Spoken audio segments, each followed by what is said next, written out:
Hello, my name is Emily Cullen and I'm the Mescal UL50 Poet in Residence at the University of Limerick's Creative Writing programme. Together with students from the MA in Creative Writing, we're delighted to bring you a series of Espresso Shots of Thought, commencing in International Poetry Month, the month of April.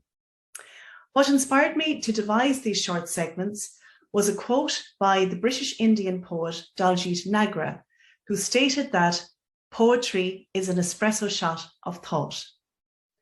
So we invite you now to relax and enjoy an insightful jolt of poetry from the University of Limerick.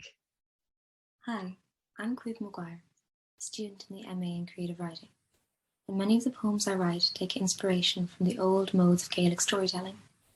I'd like to share one of my poems with you. It's called Ghost on the Road.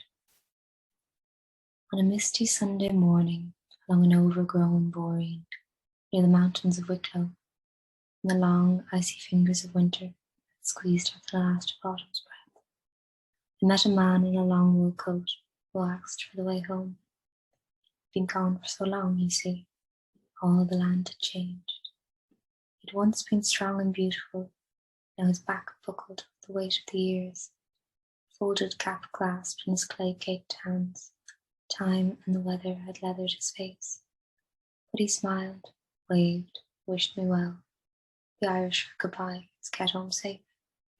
I was happy I could still answer him in our own old words. There is a great tradition of oral storytelling in Irish culture, from poetry to prose. The idioms of Hiberno English, a mix of Gaelic and English terms and syntax, naturally create some beautiful phrases. So it's no wonder this tiny island has yielded some of the world's most beloved poets: W.B. Yeats, Oscar Wilde, Seamus Heaney, Patrick Kavanagh, and Ivan Boland, to name just a few. But Irish storytelling stretches back further than these modern poets, back to the legends of the Celts. It's through these stories and songs that we learn about how the people of the past thought, about their desires and fears, the wish to remain young and beautiful in Tír na nÓg, jealousy in the children of Éire, shame at being different in Larry Lynchy, greed in the Táin, pride in Torrig Diarmaid's Grania, and in even older stories, the fear of what is in the dark, that shape you saw from the corner of your eye, things not quite human that live in the forest and underwater. These are the things we still write about, thousands of years later, emotions that haven't changed. Both the Shanachie and the Bard were highly respected by Gaelic society. These oral storytellers would be warmly welcomed into people's homes. They would be fed and given a bed in exchange for a song or a tale. In those times, when groups of people got together, they would sit around the fire and share in a story.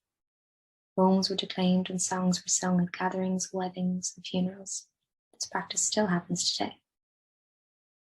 Common themes reverberate throughout the ages, and people have always turned to stories in dark times.